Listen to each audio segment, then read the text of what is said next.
J'invite donc toute l'assistance à saluer sa présence par des acclamations et des cris de joie.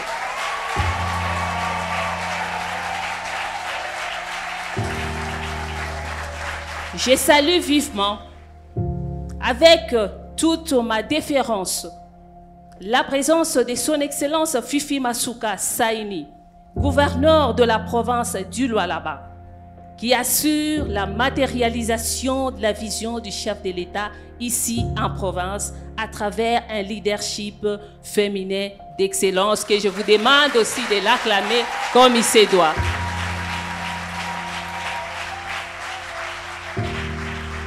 Merci beaucoup. Aussi, je salue chaleureusement la présence de l'honorable président de l'Assemblée provinciale du Lualaba, honorables membres du bureau de cet organe délibérant, ainsi que des honorables députés provinciaux. J'accueille chaleureusement toutes les autorités politico-administratives présentes dans cette salle, notamment les membres du gouvernement provincial, le membre du conseil provincial de sécurité, le maire de la ville de Kolwezi, ainsi que le bourgmestre de nos 3 communes. Par ailleurs, nos meilleures salutations s'adressent aux représentants de pays UNFPA, à toute sa délégation et tous les partenaires techniques et financiers, aux délégués des organisations de la société civile, des partis politiques ainsi que des associations féminines locales. À toutes et à tous, nous disons Karibu Sana, j'ai dit et je vous remercie.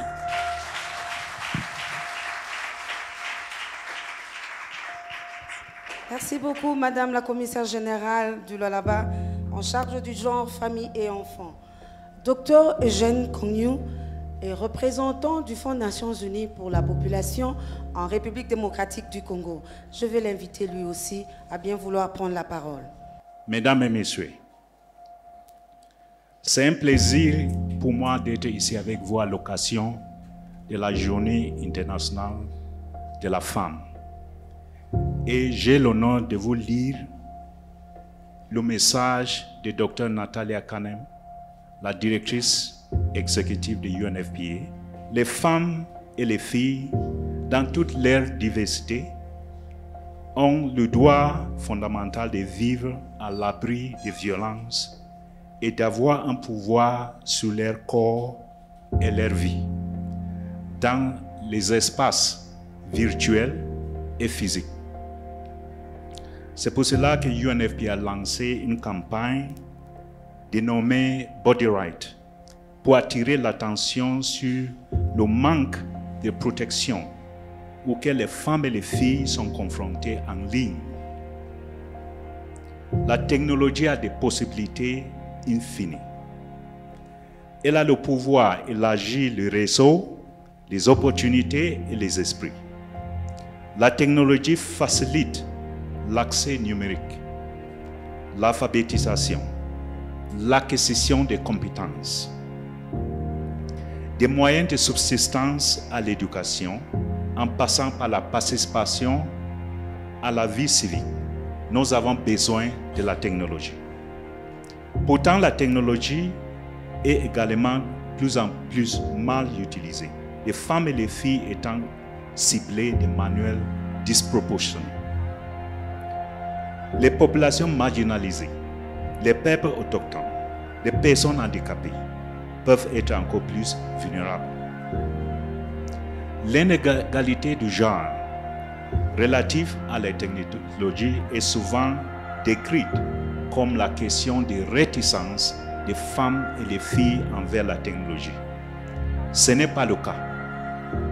L'exclusion des femmes et des filles dans la technologie est perpétuée par la violence et la discrimination. Et cela a l'impact négatif sur leur avenir et approfondit les inégalités économiques et sociales entre les deux sexes. L'impact cumulatif de cette exclusion est énorme. Nous estimons que 2,7 milliards de personnes ne sont pas connectées à l'Internet. Et la majorité de ces personnes sont les femmes et les filles. À l'échelle mondiale, 62% des hommes utilisent l'Internet, contre 57% des femmes. Que l'intention derrière la nouvelle technologie soit bonne ou mauvaise, lorsqu'une technologie est mal conçue ou encourage l'inégalité entre les sexes, les dommages peuvent s'en suivre. Cela peut prendre la forme d'abus basés sur l'image, des harcèlements, des discours de haine, des cyber-intimidations, etc., etc. C'est pour cela que UNFPA est en train d'élaborer des directives de sécurité et d'éthique pour les praticiens qui conçoivent des technologies, pour les permettre d'intégrer les éléments pour prévenir et répondre à la violence basée sur le genre. Et surtout, nous encourageons les entreprises technologiques à impliquer les femmes dans le processus de conception dès le départ. La technologie est essentielle pour faire progresser l'égalité des sexes. Lorsque les femmes et les filles peuvent accéder à la technologie utilisée en toute sécurité, elles peuvent amplifier leur voix et exercer leur autonomie. Fin de citation. Selon l'enquête MEX réalisée en 2018 en République démocratique du Congo, 5% des femmes utilisent l'Internet et 16% des hommes utilisent l'Internet. Les hommes sont encore proportionnellement plus nombreux à posséder un téléphone mobile, et ceci soit le milieu de résidence ou le niveau de vie des ménages. Bien sûr, les défis sont énormes, mais surmontables. Et nous avons des opportunités telles que la mise en place des institutions d'État en charge du numérique, qui pourrait permettre à réduire la fracture numérique entre les deux sexes. UNFPA réitère son engagement à accompagner le gouvernement de la République démocratique du Congo à renforcer la capacité des femmes et des filles en vue de s'approprier du digital pour faire avancer l'égalité du genre. Pour terminer, je tiens à remercier sincèrement Madame la Première Dame, championne des Nations Unies, pour son engagement constant à la cause de la femme et des filles.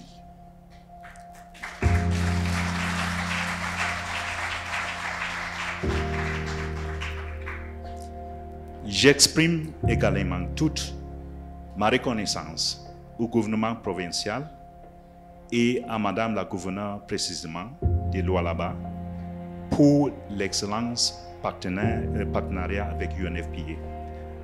Vive les femmes, la femme congolaise, vive la coopération pour le développement de la femme.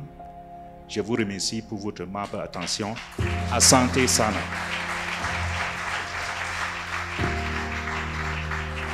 Merci, monsieur le représentant du Fonds Nations Unies pour la population en RDC.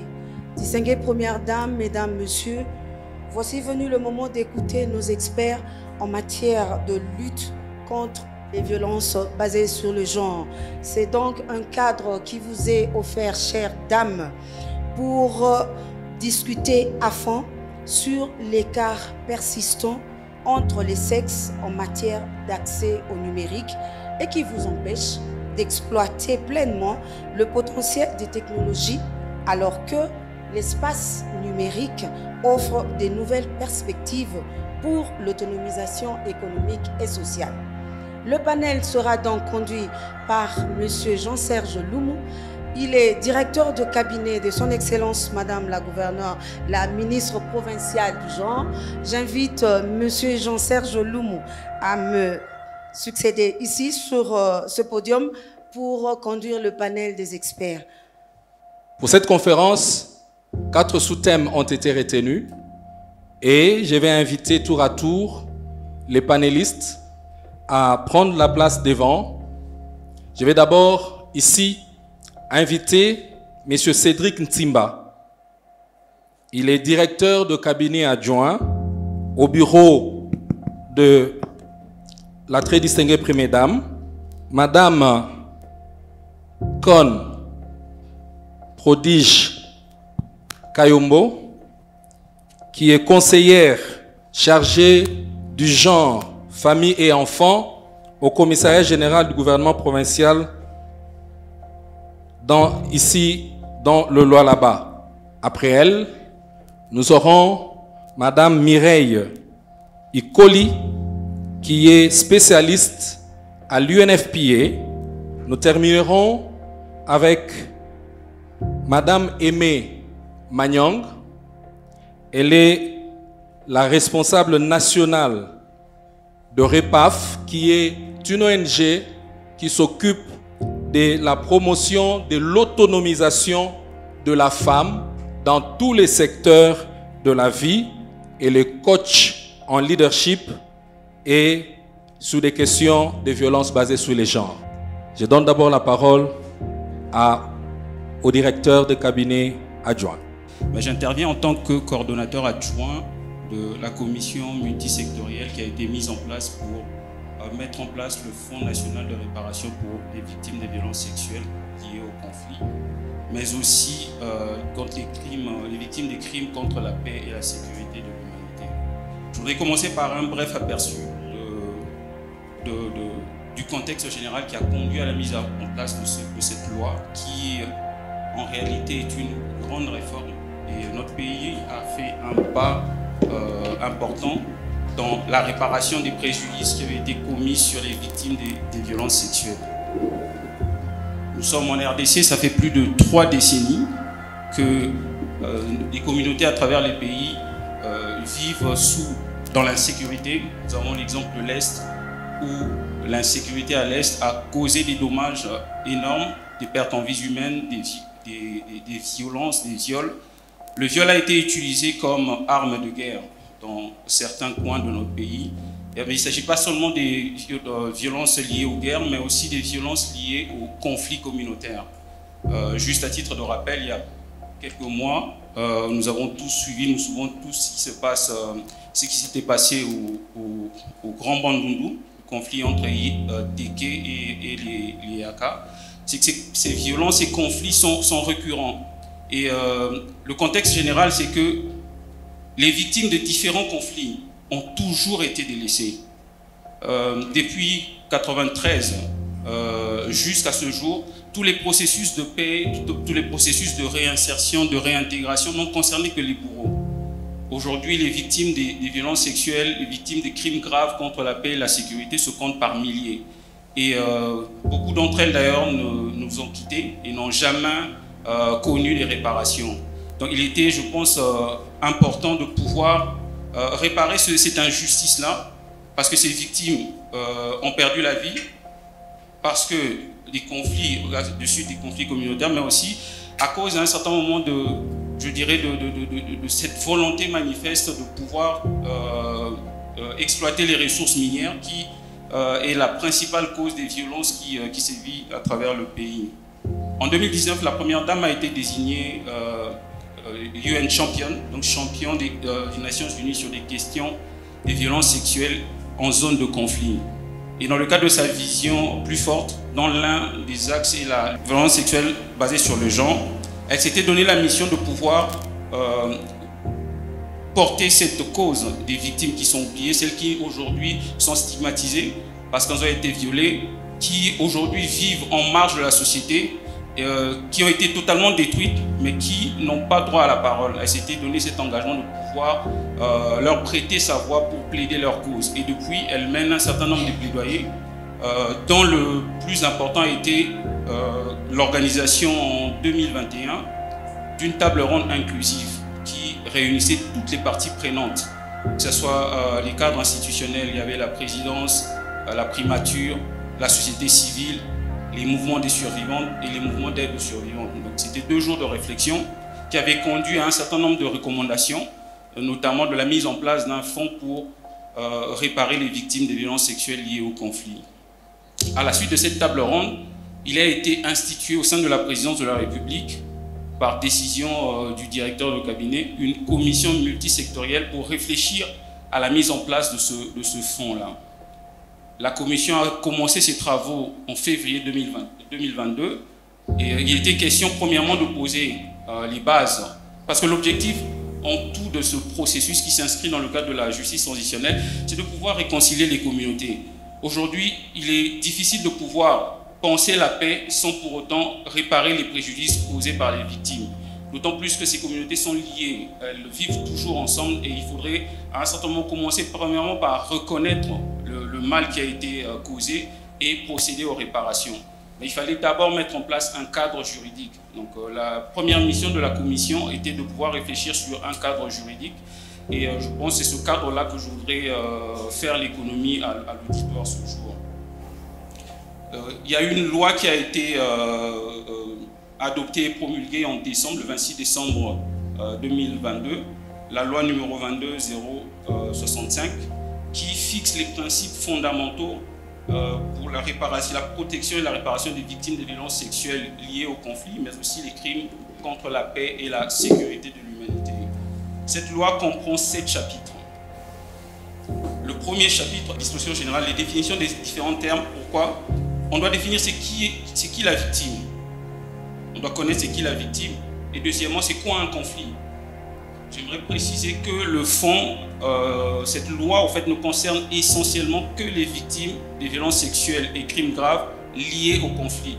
C'est-à-dire que les violences sexuelles dans les ménages ou dans les communautés qui n'ont pas subi des conflits ne sont pas concernées. Donc c'est une loi spécifique aux violences et crimes commis dans les zones de conflit. Le fonds qui sera mis en place procédera aux réparations à partir de l'année 1993. Pourquoi? Parce que c'est à partir de cette année-là que la plupart des exactions ou des troubles ont été documentés, notamment par les Nations Unies, dans le cadre du rapport Mapping, parce que l'une des problématiques aussi, c'était de pouvoir accéder à la preuve, à la documentation. La plupart des violences commises avant cette date-là ne sont pas pour la plupart documentées. Donc on est parti d'une date référence pour lesquelles on suppose qu'il y a de la documentation. Le deuxième chapitre parle des statuts, droits et des obligations des victimes. Et c'est là qu'on pourrait relever des innovations faites par rapport à l'arsenal juridique qui existait. C'est qu'aujourd'hui, on donne droit à l'accès à la justice, à la vérité, à la réparation à ces victimes-là. Pour la plupart, elles ne demandent qu'une seule chose, d'être reconnues comme victimes. On a des cas, des cas qui sont quand même assez choquants au Kasaï, où des femmes ont été contraintes de coucher avec leurs enfants en public. Il s'agit d'un sujet qui est assez complexe parce que comment réparer quelqu'un qui a été humilié devant toute une communauté? Ce n'est ni par une indemnisation, mais c'est déjà par la reconnaissance par cette communauté-là de son statut de victime. Et il faudrait que ce statut-là soit reconnu officiellement. Et la loi accède à cette demande-là des victimes qui officiellement seront reconnues victimes et bénéficieront d'un statut particulier. Également, la loi supprime certaines barrières sur les frais de justice ou droits proportionnels. Aujourd'hui, nous savons tous, pour ester en justice, il y a un certain nombre je dirais, des frais, et un certain nombre d'obligations. Et pour les victimes, la loi consacre, je dirais, la gratuité des frais liés à la justice. Donc les victimes, aujourd'hui, ne devront rien débourser pour accéder à la justice. Il y a également une innovation, c'est le vetting, qui est la garantie de non-répétition. Par cette loi, le gouvernement prend l'engagement de recruter les personnes ayant été désignées comme bourreaux. Aujourd'hui aussi, c'est l'une des problématiques. À un certain moment, dans certaines communautés, ceux qui étaient des bourreaux hier se retrouvent à assumer quand même des postes de responsabilité en tant que chef coutumier ou chef de secteur. Et cela est problématique. Donc par cette loi qui entre en vigueur ce mois, tous ceux qui seraient reconnus comme bourreaux ne pourront plus assumer les fonctions dans l'appareil de l'État. Donc c'est une nouveauté et c'est l'une des exigences également des victimes. Il y a également l'assouplissement du régime de la preuve. Nous le savons tous, un viol pour être prouvé demande un délai bien raisonnable, notamment pour qu'un médecin le constate et l'atteste. nous avons aujourd'hui, si notre mémoire est bonne, on a à un certain moment suivi à travers les médias, à l'Est par exemple, on avait attaqué les bureaux administratifs des palais de justice, donc il y a un certain nombre d'épreuves, la documentation liée au crime avait été détruite. Et aujourd'hui, il y a certaines victimes qui sont victimes mais qui ne peuvent pas prouver qu'elles avaient été violées. Et du coup, la loi consacre un assouplissement dans le régime de la preuve. Les preuves qui sont exigées dans le code du droit pénal ne sont plus requis pour les victimes de violences sexuelles, ce qui allège un peu, je dirais, le dispositif pour elles. Le chapitre 3 s'articule autour de la mise en œuvre de la promotion des droits de la victime. La loi met en place deux institutions. Il y a le CIAVAR, c'est une commission mixte censée. Pourquoi? Parce que la loi apporte quand même plusieurs innovations et implique des réformes dans différents secteurs. Le domaine des réparations des violences sexuelles est assez complexe, elle est holistique, elle implique la santé, elle implique le droit, elle implique aussi, je dirais, l'autonomisation des femmes. Ce qui fait que dans ce processus, un certain nombre de mesures qui devraient accompagner cette loi doivent faire l'objet des réflexions. Et pour accompagner le fonds, la loi prévoit la mise en place d'une commission qui pourra aider le fonds à mettre en place des réformes au niveau de notre arsenal juridique. Ce qui est bien, le fonds dispose aussi des ressources propres. La loi consacre un financement permanent de 11%. Tiré des redevances minières, ce qui fait que le fonds ne dépendra pas du budget de l'État et pourra être autonome financièrement. Le chapitre 4 détermine les modalités de protection de la victime. Le chapitre 5 définit la notion de préjudice et la procédure d'identification des victimes. Le chapitre 6 consacre les dispositions pénales et le chapitre 7 regroupe les dispositions abrogatoires et finales. Les prochaines étapes, parce qu'à ce stade, la loi est promulguée. C'est une loi qui fixe les principes. Il était important de pouvoir finaliser les mesures d'application qui vont accompagner la mise en place de cette loi-là. À ce stade, le premier projet des mesures d'application est disponible, est en cours de réflexion et ce décret sera pris par le Premier ministre d'ici la fin de ce mois. Il y a la mise en place également de la commission interinstitutionnelle par le président de la République. Les réflexions avaient été menées et à ce stade, le projet est en cours et d'ici la fin du mois de mars, cette commission sera instituée. Il y a également la désignation, parce que le fonds a été créé par décret du Premier ministre au mois de décembre et au cours de ce mois de mars, du moins d'ici dans ce premier semestre, il y aura désignation des mandataires qui devront piloter, conduire le fonds.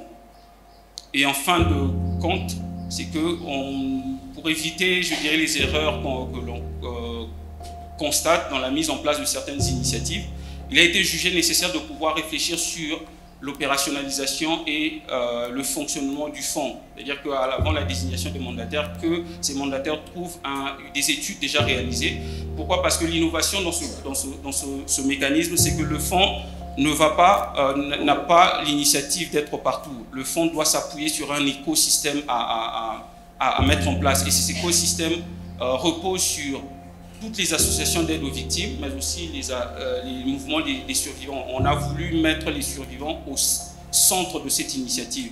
Ce qui fait que le fonds va signer des conventions avec différentes parties prenantes, composées des mouvements associatifs à travers toutes les provinces, mais aussi les hôpitaux, parce que les victimes ont besoin, pour certains, ont besoin d'une prise en charge médicale. Donc le fonds va s'appuyer sur l'écosystème qui déjà reçoivent et traitent avec les victimes. Il y a la question de confiance aussi. Une victime aujourd'hui dans leur statut ou leur situation n'ont pas confiance au système actuel. Donc ils ont besoin de pouvoir s'appuyer sur les différents acteurs qui déjà leur apportent assistance. C'est sous une forme d'assistance humanitaire. Mais maintenant, dans le cadre du fonds, ça sera un dispositif national, une réponse politique également pour ces victimes-là qui ont attendu ces réparations depuis plus de 30 ans. Et cet écosystème à constituer devra être, je dirais, opérationnel d'ici le mois d'août. Je pense que c'est la synthèse de cette avancée législative dans le secteur de réparation des victimes de violences sexuelles. Madame Chantal Prodige Kon Kayombo. Les violences en ligne à l'égard des femmes et des filles est déjà devenue une grande pandémie, mais banalisée. Les rapports finaux de septembre 2015 du groupe de travail sur les questions du genre indiquent qu'une femme sur 5 sera confrontée des violences en ligne pendant son existence. Et le même rapport indique que les études faites, 73% des femmes, d'une façon ou d'une autre, ont déjà subi des violences en ligne ou victimes de violences en ligne. Vous vous conviendrez avec moi que ces chiffres impressionnants pourraient encore être augmentés. Il faut donc en toute urgence trouver une solution à ces problèmes si l'on veut que l'Internet soit l'espace de tous et participatif. De la définition des concepts. Les violences en ligne est l'ensemble des attitudes, comportements, pratiques, langage, images, messages véhiculés à travers les numériques contre les gré d'une femme ou susceptibles de lui porter préjudice sur le plan moral, économique, financier, social pour lui faire taire. Les violences en ligne peuvent être des injures. Quelqu'un qui se lève un matin et sur les nets, il voit ou elle voit en train d'être, on l'injurie sans cause. Il y a des femmes qui sont harcelées. Il y a les femmes qu'on veut taire à cause d'une position quelconque. Il y a des publications inappropriées. J'avais une recommandation à l'État, Bélédirka a déjà parlé beaucoup sur les avancées, mais qu'à cela ne tienne, je vais insister sur les renforcements des capacités de personnel chargé de surveiller l'utilisation des numériques pour garantir le respect des normes et des lois. D'autre part, ceux qui sont chargés d'assurer la protection des utilisateurs, la justice et la police. Envisager les réformes, en fait, je m'excuse, vous avez déjà parlé de ça, à la société civile, s'approprier les lois en matière pour les vulgariser dans la communauté. Dénoncer toutes les violences en ligne. Tous, nous devons briser les silences et nous montrer plus solidaires et plus compatissants à l'égard des victimes. S'investir dans l'éducation des filles et garçons pour promouvoir les respects mutuels et les valeurs humaines. Madame Aimé Magnong. Le défi de l'accès de la femme aux services digital et numériques. Au-delà de tout ce qui a été dit, slide, j'ai voulu qu'on puisse juste garder quelque chose à l'esprit et je l'ai intitulé Bon à savoir. On nous a beaucoup parlé du digital, de son côté positif, de ses défis pour ce qui concerne des violences faites à la femme. Mais moi, je voudrais juste souligner qu'il est impératif que la femme et la jeune fille, à l'heure d'aujourd'hui, de s'activer pour se mettre à jour. Il n'y a pas d'excuse pour dire « je n'y arrive pas, je ne saurai pas, je ne le ferai pas ». Il n'y a pas d'excuse. Tout le monde doit s'activer parce que les services digitaux ou numériques sont devenus un langage essentiel du monde actuel. Il se présente actuellement comme un mode opératoire et tout le monde doit se l'approprier. Il constitue également un canal extraordinaire pour faire passer les informations.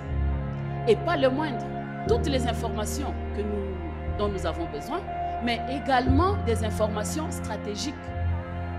Il y a aussi des informations, des opportunités qui sont nécessaires à l'autonomisation de la femme. C'est un credo dans notre pays, l'autonomisation de la femme. La fondation de la très distinguée Première Dame en a fait un de ses axes prioritaires. Et parmi les 14 piliers qu'avait présenté le président de la République, l'autonomisation de la femme s'y retrouve. Donc, ce processus doit être accompagné effectivement. Et les numériques ne devraient pas laisser cela en reste. Ça permet aussi à faire la promotion de droits fondamentaux de la femme. Elle a des droits qu'elle ignore des fois. Elle a des droits à la communication, l'accès à l'information, elle peut se former en ligne, elle peut faire entendre sa voix. Elle peut aussi accéder aux instances décisionnelles, aux instances de prise de décision au travers de l'usage du numérique. Nous avons tout le temps un chant et un refrain qui revient. En l'enrôlement, on traîne, ça prend du temps. Mais les femmes ignorent qu'il y a une application mise en place où elles pouvaient bien faire un pré-enrôlement et dès qu'elles arrivaient dans le centre de capture ou d'enrôlement, c'est juste présenter le code et 3 minutes suffisent pour que vous soyez enrôlés et répartir. Merci beaucoup. Ça, c'était bon à savoir. Et maintenant, nous avons slides, notre plan de présentation. Je l'ai articulé autour de 5 points. Je vais faire une présentation, définition des concepts d'une manière lapidaire. On va parler de l'importance du digital. On va parler maintenant du défi de la femme et de la jeune fille, ses conséquences et des pistes de solutions qui vont être assorties de quelques recommandations. Alors, des définitions des concepts, nous en avons 3. Nous avons le premier mot que nous allons utiliser tout à l'heure, c'est le défi. Le défi, c'est quoi? C'est une sorte d'obstacle qui s'impose à la vie de quelqu'un. C'est comme un affront, c'est comme un appel à la guerre. Quelque chose qui vous défie, permettez la technologie. Et ça, c'est le défi. L'accès, c'est la possibilité juste d'accéder à quelque chose, d'accéder quelque part. C'est la possibilité d'entrer dans un système, par exemple. Et la femme, c'est un être féminin, un être humain de sexe féminin. Et les services numériques dont nous allons parler tout à l'heure, c'est l'ensemble d'infrastructures de communication modernes qui mettent en concert le programme des appareils pour un échange rapide, fiable et compréhensif d'informations. Mais pour ce qui nous concerne, combiner les deux mots, numérique et digital, ça devient un peu lourd. Mais on préfère se concentrer sur les digitales pour exprimer tout cet arsenal d'appareillage et d'applications qui sont liées à l'usage de la nouvelle technologie. Donc nous parlerons beaucoup plus du digital que du numérique. Alors, nous parlons de l'importance de l'utilisation du digital. C'est très important qu'on puisse s'atteler à cet usage. Pourquoi? Parce que d'abord, c'est un levier de croissance et de performance dans la vie sociale, économique, politique, au quotidien. Donc chaque être humain est confronté à cette réalité. Et ça nous permet d'évaluer ou soit de mener des efforts, des performances pour que nous puissions améliorer notre vécu au moyen de ces 3 domaines de vie. Ça fait de vous un acteur, une partie prenante dans le village planétaire. Donc ça vous permet d'avoir une connexion à distance. Les numériques aujourd'hui, vous n'avez pas besoin de vous déplacer. Nous avons des conférences en ligne, nous avons des formations en ligne. Il y a beaucoup de choses qui peuvent se faire en ligne et donc ça nous permet d'être connectés. On n'a jamais été aux États-Unis, on n'a jamais été à Musumba, on n'a jamais été dans un coin du pays, mais via les services digitaux, vous pouvez avoir des informations, vous pouvez intervenir même de loin. On vient de nous parler de la ligne verte avec l'UNFPA, le 49 55 55. Donc l'importance du numérique aussi, ça assure la communication directe, fiable et aussi la gestion de la monnaie électronique, e-money. Aujourd'hui, je ne voudrais pas faire la publicité des entreprises de télécommunications qui s'adonnent à ces commerces, mais permettez que je le fasse pour le besoin de la cause. Nous avons Airtel Money, nous avons M-Pesa, Africell Money, Orange Money. Ça nous permet de faire des transactions sans pour autant effectuer des longues files d'attente devant les agences de transfert. Ça nous permet de répondre à des besoins, même des achats dans les supermarchés et aller même au-delà des supermarchés, nous pouvons utiliser la monnaie électronique. Ça nous permet d'avoir le gain de temps. Au lieu de me déplacer, mais je peux juste appeler et avoir la solution au bout du fil. Et ça permet aussi la compétitivité. Ça, je rentre dans le cas de l'autonomisation de la femme et des femmes entrepreneurs. Lorsque vous travaillez, vous avez la possibilité d'accéder à des applications qui peuvent vous donner plus de notions, plus d'expertise, qui vont améliorer votre produit, votre service, votre entreprise et vous rendre compétitif sur le marché. Ça permet aussi d'accroître votre productivité. Sur le plan de la visibilité, ça vous accompagne également parce que vous pouvez faire des posts, vous pouvez mettre sur vos statuts vos produits, vos modes de vente, vos différents points de vente. Vous pouvez vendre vos produits en ligne et c'est là, c'est très, très important qui accompagne la femme dans l'autonomisation économique. Et nous avons aussi, une autre importance, c'est l'accès rapide au marché et aux opportunités d'affaires. On a des appels d'offres qu'on lance en ligne. Et souvent, il y a des femmes qui se prennent toujours en retard. Le mois de mars, beaucoup de femmes préfèrent peut-être aller même à l'étranger, principalement à New York, pour participer aux conférences internationales. Mais tout ça, ça s'enregistre en ligne. Mais il y en a qui n'ont même pas cette information. Mais ici, c'est le réseau numérique digital qui vous permet d'accéder rapidement à toutes ces informations. Voilà là l'importance, quelques clés que j'ai pu rassembler pour vous permettre de comprendre avec moi l'importance du numérique. Maintenant, le défi de la femme et de la jeune fille. Pourquoi il y a un taux faible d'accès de la femme aux services numériques?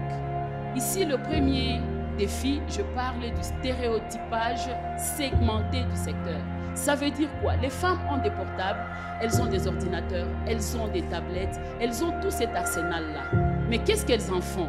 C'est juste prendre des photos, envoyer des SMS, à la limite, enregistrer des vidéos en famille, en fête, et aussi TikTok à la mode. On pense qu'aller plus loin, c'est ça, ce sont les hommes. Est-ce qu'il y a une application qui peut m'amener à vendre en ligne? Ah, mais non, il faut chercher les hommes. Ça, ce sont les hommes. Moi, je ne m'en occupe pas. Ça, c'est un stéréotypage segmenté. On l'utilise, mais on reste à un niveau superficiel. On n'approfondit pas. Il y a le manque d'intérêt qui est lié à cette habitude-là. Ah, téléphone, il t'a fait il n'a tout. 3 minutes. Il faut aller au-delà de ce problème. Et aussi, il y a la chanson qui est aussi une vérité. C'est le statut économique de la femme. Beaucoup de femmes n'ont pas de ressources. Leur pouvoir d'achat est faible. Comment se payer les unités? Comment se payer les mégas? Comment se payer un téléphone intelligent pour pouvoir utiliser d'une manière optimale? Nous avons aussi l'analphabétisme, qui est un problème lié à l'instruction. Peu de femmes sont peu instruites pour pouvoir pénétrer les applications, les comprendre et les utiliser. Ça, c'est un grand problème. Et aussi, il y a le problème des cybercriminalités qui posent des problèmes de violences faites à la femme en ligne, comme Madame Chantal l'avait souligné. Et comme conséquence, nous avons un faible accès des femmes aux informations utiles. Il y a beaucoup de canaux qui sont offerts par le digital et les femmes n'y accèdent pas parce qu'elles n'ont pas la connaissance. Nous avons une faible participation des femmes au processus de transformation sociale. Tous les efforts qu'on est en train de faire, les femmes elles se tiennent elles-mêmes à l'écart parce qu'elles n'ont pas accès aux services numériques qui sont en train de procurer beaucoup plus d'informations. Il y a une forte exposition aux multiples formes de violence. Parce qu'on ne connaît pas, par ignorance, on prend des images comme madame a dit. Vous ne savez pas, lorsque vous êtes sur iCloud, vos images peuvent partir.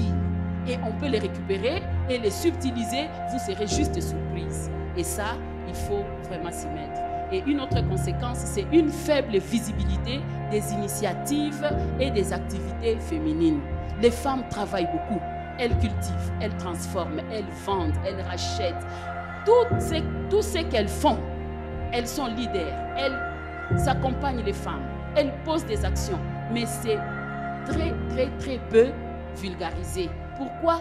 Parce qu'elles ne savent même pas. Là où on travaille, on n'a même pas la possibilité de prendre les images pour les balancer sur les réseaux sociaux afin d'assurer la visibilité de ce qu'on fait. On dit souvent qu'il n'y a pas de femmes capables, il n'y a pas de femmes qui peuvent faire quelque chose. On les cite du bout de doigt, mais elles sont là. On ne les connaît pas tout simplement parce qu'elles n'assurent pas leur visibilité. Et aussi, il y a une faible performance des efforts d'autonomisation et de participation politique.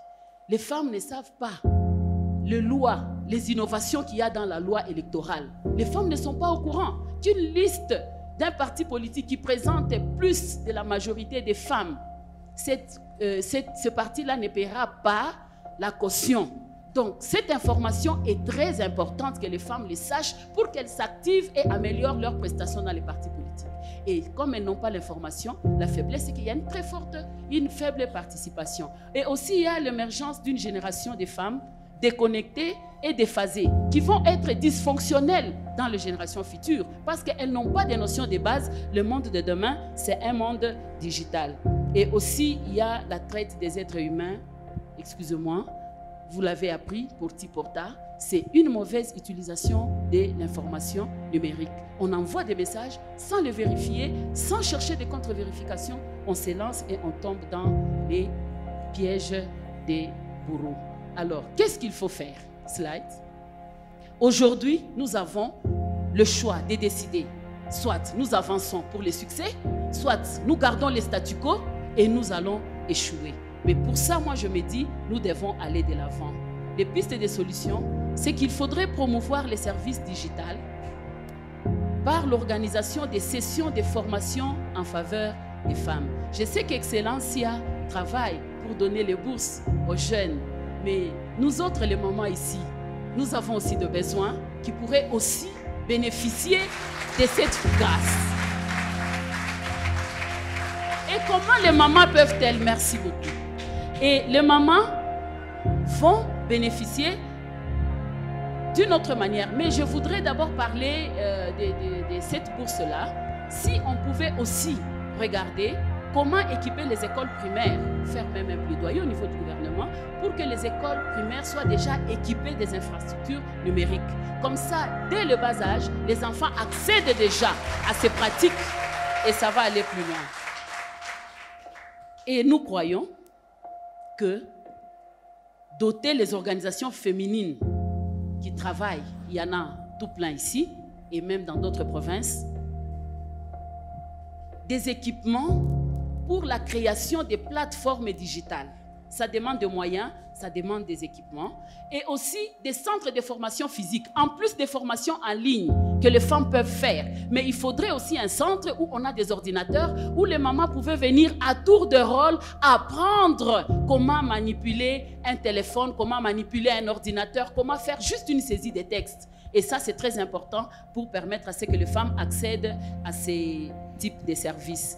Et aussi créer des partenariats avec des entreprises de téléphonie pour que ces formations-là qui seront données dans des centres ou dans les organisations féminines soient diffusées gratuitement. Comme on entend le message, votre correspondant que vous avez appelé est occupé. Mais qu'il y ait aussi des messages de formation dans des applications dans cela. Et ainsi, nous disons, il n'y aura pas de véritable leadership féminin tant que les femmes n'intégreront pas le monde du digital. Et je sais qu'avec le leadership de maman gouverneur de la province du Lualaba, on aura aussi la possibilité, parce que le Lualaba c'est quand même une province pilote, c'est aussi une province cobaltifère qui est à la base de toute la nouvelle technologie du futur.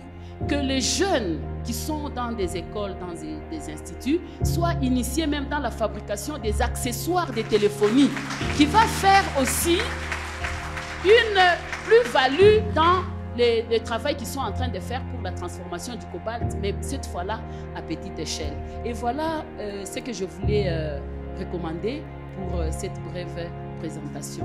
Je vous remercie. Merci beaucoup. Je vous remercie et je demande aux panélistes de reprendre leur place alors que je cède le micro à Brigitte pour la suite du programme. Je vais inviter maintenant Madame la gouverneure de la province du Lualaba pour son discours de circonstance. Accompagnez-la également par vos applaudissements.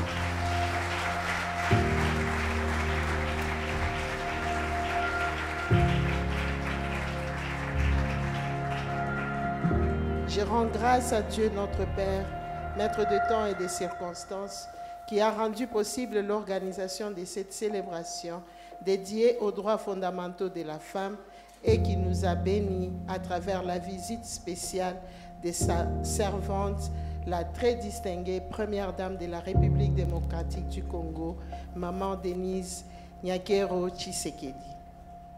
Qu'il me soit permis de m'acquitter d'un agréable devoir, celui d'exprimer ma profonde gratitude et ma plus haute déférence à l'égard du président de la République, chef de l'État, son Excellence Félix-Antoine Tshisekedi Tshilombo, pour son investissement en faveur de la paix sur toute l'étendue du pays et pour son combat sans relâche en faveur de la promotion du leadership féminin, de l'égalité du genre et de l'autonomisation de la femme. Ma reconnaissance et ma très haute considération s'adressent également à notre maman, la très distinguée première dame de la République démocratique du Congo, qui a choisi notre province, le Lualaba, pour célébrer la journée internationale dédiée aux droits et qui est venue manifester sa solidarité envers la population lualabaise. Honorables chères femmes leaders, mesdames et messieurs, cette année, la célébration de la Journée internationale des droits de la femme est placée sous le thème au niveau international pour un monde digital inclusif, innovation et technologie pour l'égalité des sexes. Et au niveau national, éducation numérique égalitaire pour la paix et l'autonomisation des femmes et des filles en RDC. À travers ces thèmes, cette édition 2023 nous offre une opportunité de célébrer et d'encourager les femmes qui ont bravé les préjugés et les stéréotypes selon lesquels les sciences, la technologie et le numérique seraient l'apanage exclusif des hommes. Cette manifestation donne un cadre de promotion pour les femmes leaders de s'approprier des sciences et de la technologie et du numérique qui sont un instrument du leadership moderne afin de s'autonomiser et assurer l'égalité du genre. Très distinguée première dame, honorables et chères femmes leaders, mesdames et messieurs, je ne saurais terminer mon propos sans remercier l'UNFPA, dont la délégation est ici conduite par son représentant pays, pour l'accompagnement apporté aux actions de la très distinguée première dame dans le cadre de l'organisation de cette conférence des femmes leaders dans la province du Lualaba. Aussi, je félicite toute l'équipe de la Fondation Maman Denise Nyakero Tshisekedi pour le travail abattu dans la matérialisation de cette visite historique de l'épouse du chef de l'État dans notre province. Je termine mon propos en invitant toutes les parties prenantes à redoubler d'efforts pour promouvoir davantage l'accès sécurisé des femmes et de jeunes filles au numérique dans une perspective paritaire et comme outil pour l'autonomisation et la promotion d'un leadership féminin efficient. Que vive la République démocratique du Congo, que vive la très distinguée première dame et sa fondation, que vive la province du Lualaba, que vive l'autonomisation de la femme par l'accès au numérique, et joyeux anniversaire anticipé à notre maman, la très distinguée première dame. Je vous remercie. Merci à Madame le gouverneur de la province du Lualaba, distingués invités, messieurs et dames. J'ai l'honneur d'inviter la championne mondiale de la lutte contre les violences basées sur le genre. Elle est bien plus la maman de la République. Avec tout le respect, la très distinguée première dame est en train de s'approcher pour prendre son mot de circonstance pour clôturer cette conférence de haut niveau. Je voudrais commencer mon propos en m'acquittant d'un devoir, celui de remercier vivement toute la population du Lualaba pour l'accueil chaleureux qui m'a été réservé depuis mon arrivée. J'ai été, je le suis encore d'ailleurs, profondément ému et touché par la mobilisation de toutes ces femmes, de tous ces hommes, ainsi que par le zèle de ces jeunes filles et garçons qui ont sacrifié leur temps précieux pour m'accueillir. Trouvez, chère maman, cher papa, chères sœurs et frères du Lualaba, l'expression de toute ma profonde gratitude à travers mes faibles mots. Aksanti sana, Mungu amichunge, nami bariki. Il serait pour nous injuste, voire inhumain, de commémorer cette journée sans pour autant avoir une pensée pour toutes ces femmes, pour nos filles, pour nos enfants, ainsi que pour tous ces hommes qui vivent loin de leur habitation, dans une précarité extrême à cause de cette guerre injuste nous imposée par le Rwanda. Pour celles et ceux qui ont perdu la vie suite à cette barbarie rwandaise, mais aussi suite aux violences sexuelles à travers tout notre pays, j'aimerais nous inviter à nous lever pour observer une minute de silence. Je suis toujours particulièrement heureuse de venir au contact des femmes et des filles de mon pays. Et le 8 mars de chaque année est pour moi une belle opportunité à ne pas rater. Je me réjouis du fait que de plus en plus nous quittons les simples célébrations pour des vraies réflexions sur notre avenir et notre devenir en tant que femmes, et ce, autour des sujets tout aussi passionnants qu'interpellateurs. Cette année, les échanges autour de l'égalité des sexes s'orienteront vers un sujet qui prend de plus en plus de place dans nos vies, le numérique. Les discussions sont autant plus importantes que le thème retenu dans notre pays, porte sur l'éducation numérique égalitaire pour la paix et l'autonomisation des femmes et des filles en RDC. L'importance du rôle de la femme dans la vie de nos nations est de moins en moins discutable.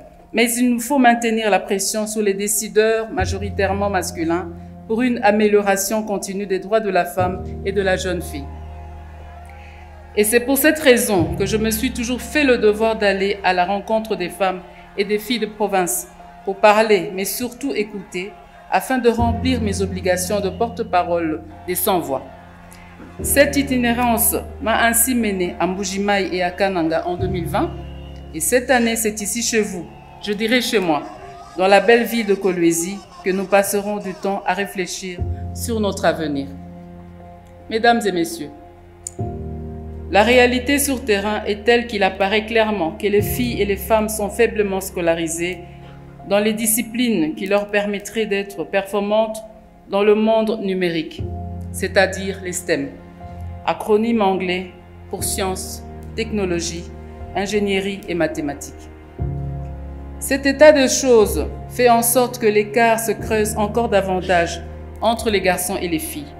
Surtout si l'on tient compte aujourd'hui de l'analphabète n'est plus celui ou celle qui ne sait ni lire ni écrire, mais plutôt l'inculte face aux nouvelles technologies de l'information et de la communication.